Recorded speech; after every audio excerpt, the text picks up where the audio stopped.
Hi everyone, delonewolf here and welcome back for some more EVE Online. Today's video is going to be an extra discussion video because the topic is that exciting that I definitely want to cover it. It is all about taxes in New Eden. Yep, super exciting, I know. No, I think that it does come with its own consequences, and all of this is actually about the chaos era in EVE Online, and not just the increased taxes that CCP is planning. And I want to talk a little bit about that because, well, there are major changes coming to the game, in my opinion. And so if you don't know what the chaos era is about, I would highly recommend that you go look for the latest Talking in Stations podcast, where CCP Hilmar and CCP Falcon talked for a good 2 hours about their vision for the game, the chaos era, why they want to shake things up in the game, and basically how they are going to take bold and drastic decisions without warning the player to keep us all on our toes, and they're calling that the chaos era. And this is, I think, a major part of that, and I think also potentially will have major impacts on the game in general and on my own playstyle as well. So if you want to follow along, I'll show you guys the browser, of course, and we'll start at eveonline.com. This time you don't go for the articles website because I haven't seen a dev blog on this just yet, but if you go for the community website, you find a link to the forums, but also to a news page where earlier today, 2 articles dropped about Concord and the New Eden Defense Fund proposal. The first article basically sets the stage a little bit. I thought it was decently interesting, but it's not really the meat of the matter. It talks about Concord needing to have more funds in order to defend and help with the defense against the Triglavians, against the Drifters, and potentially other threats. I saw some hints, I think, towards Nova as well in that article, but what was, I think, the most important bit is this: the importance of continuing to support Capsuleer efforts through loyalty programs and support for accelerated training for those combating threats such as the Triglavians and the Drifters. Why is this important? Well, I think lots of people are already speculating on what this might mean for the game. Loyalty points for Drifters and Triglavians, I think, makes a lot of sense, especially the Drifters. They have to have some sort of a reward structure to make them somewhat interesting, so that makes a lot of sense. But this one, accelerated training for those combating the threats, that I think could be a bit more controversial. Is this CCP's plan to bring in sort of a farmable way to create accelerators in the game? I'm not sure if increasing skill point inflation even more is really what we need to do in the game. On the other hand, I personally think that this could also refer to the changes that have already been implemented when it comes to the recruitment program in EVE Online itself. New players get more skill points right off the bat. They get more accelerators as well, so that they can get through those base skills and get, I think, like frigates and destroyers, maybe even cruisers, relatively quickly, even more quickly than before. So this one, I think, there is a chance that this could really become a reward system towards accelerators, but I'm really not sure that making those farmable and basically no longer like a unique reward when it comes to, for instance, special events and things like that. I'm not sure if that's a good idea. I'd prefer this to refer to the recruitment program in EVE Online, but of course we'll have to wait and see. CCP is here with its chaos era, and so we could really go either way.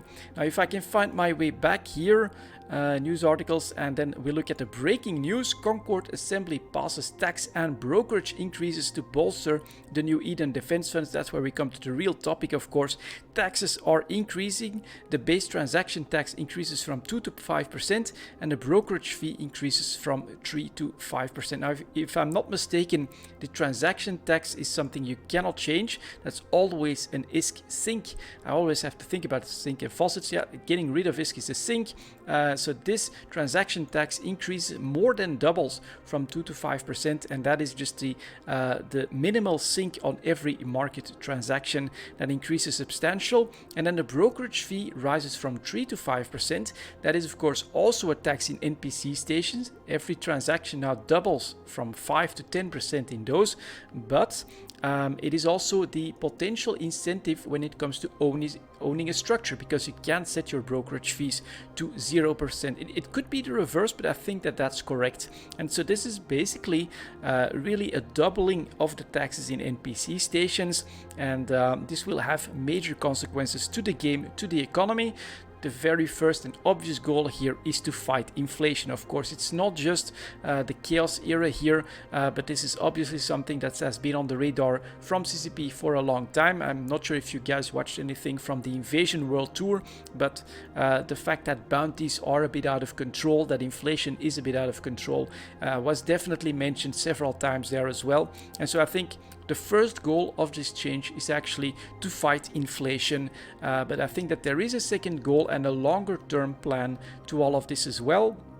And that is why I'm actually making this extra video here, because in my opinion, this is also a big incentive to get players to actually risk structures in the game. And I'm saying risk because right now there is no risk, but in the future, who knows what might happen. And that is my speculation. I don't have any information or anything like that, but I think that it is important to be prepared for the worst at this point, because I am seeing this as a first step towards getting rid of asset safety in general.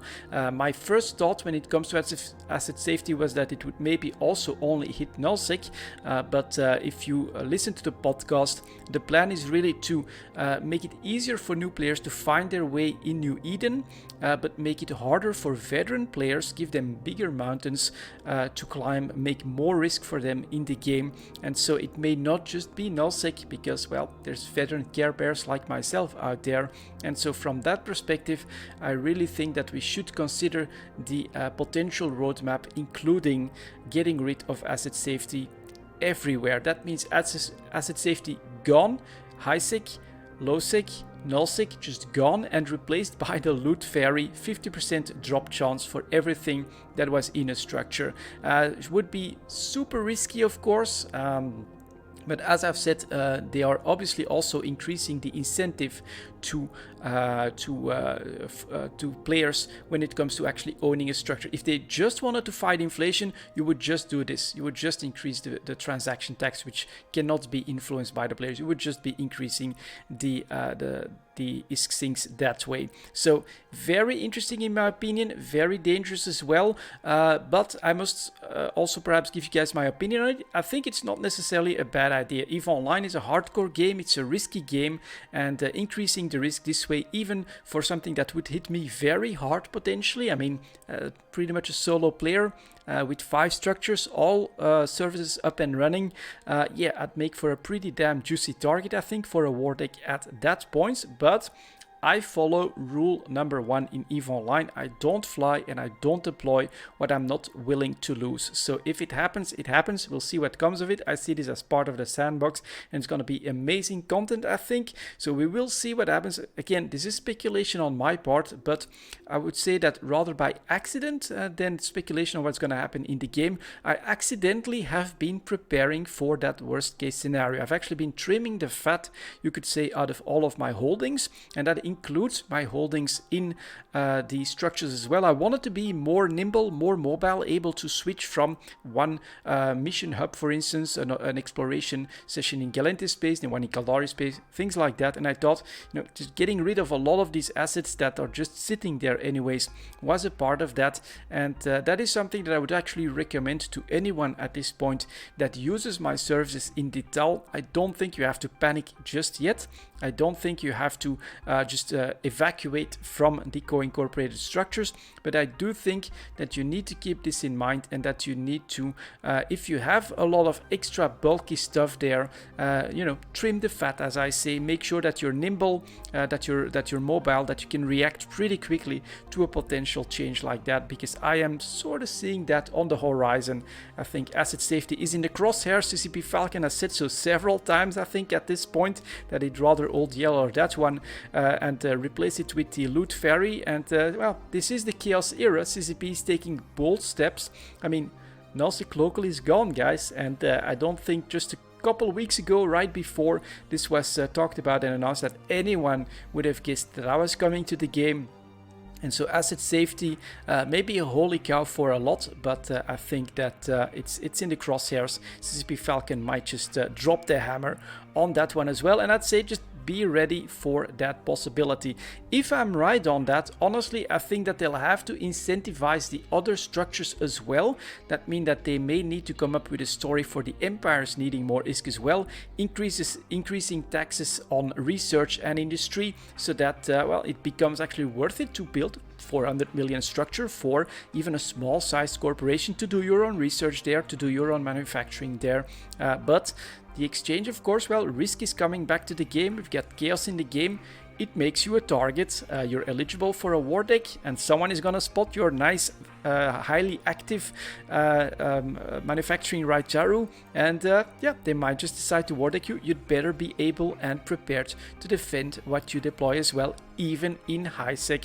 And I think that if you get to the point where you make and deploy your own structure, you are no longer a new player that needs to find his way in the game. You're already engaged enough that that becomes part of the risk equation. That's my personal opinion. I'm actually for that change, although it could hit me very hard, but I am for increasing the risk in the sandbox, and especially also, I would say, increasing destruction of structures in the sandbox. I mean, if you look at some of the high-sec systems with how many structures are there, it is getting kind of out of hand, and so perhaps CCP has said that the fields are getting a little bit overgrown. It's time to light some fires here and there, and yeah, make sure that that the destruction part of the cycle in EVE Online finds its way as well. And I think that that could entirely happen here. It is speculation, as I've said, but very, very exciting, of course. All of this starting with taxes. Who can imagine? As I've said, if you see taxes increase on research and manufacturing as well, that is clearly to make to increase the incentive to actually have a structure. Then I think we might expect asset safety to go next. That, of course, is something we'll have to wait and see for, but at this point, if you have a huge amount of stuff in a structure, especially in the co-incorporated structures, I would highly recommend that you prepare for the worst at this point. Batten down the hatches, guys. The chaos era is here in EVE Online. Lots of changes. CCP Hilmar said if they do their work correctly, we'll get some nice surprises every single week. They're gonna keep us all on our toes, and so be ready for more like this. I would love to hear what you guys are thinking about what's happening in the game at the moment in the comments, but for now, that's gonna be it for this video. Thank you very much for watching, and I'll see you all next time.